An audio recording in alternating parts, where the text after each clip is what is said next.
Aloha Cupcakes. Today I am working with the Dragonfly scrolling brush. This one is a 00, I think.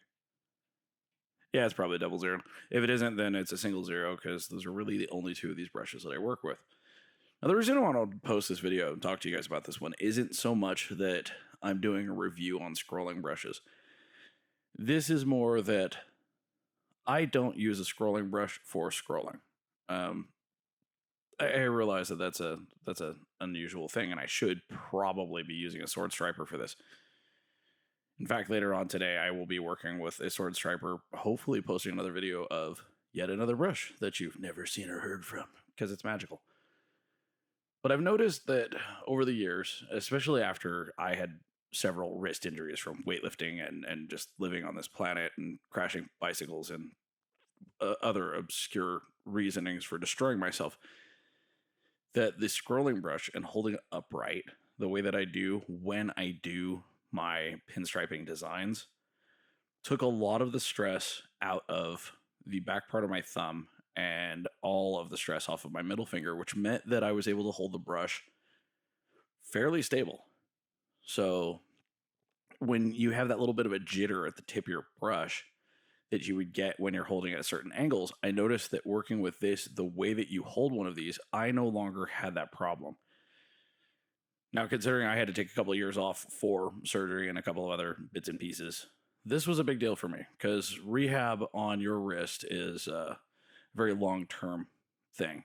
And it's still something that I have to deal with on a daily basis as it is. And the thing about this was I had to consider whether or not I was going to be a painter anymore. And luckily, I came across this idea and found a solution that worked with my physical injuries. And the thing with this is that I have been doing this. And yes, painting upside down helps tremendously for me to do this. And I don't recommend that because I get lost in my paintings more often than people in those old people homes get lost trying to find the bathroom.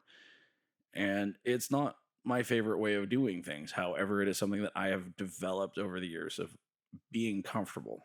So I guess what I was really trying to talk to you about today is that even if you have shaky hands, and even if there are some difficulties and complications with doing some of the line work and some of the ways that other people do line work, there's no one way to accomplish the things that we are trying to do.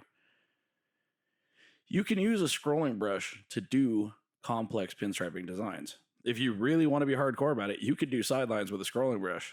It might take you a while, but you can.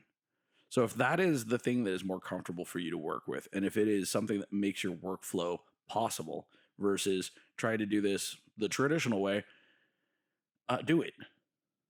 Like I cannot emphasize this enough that whatever it is that you do to adapt to make it so that your designs exist, that is more important than using correct form or what other people deem to be the correct form. So I hope this helps. Till next time, stay moist, my friends.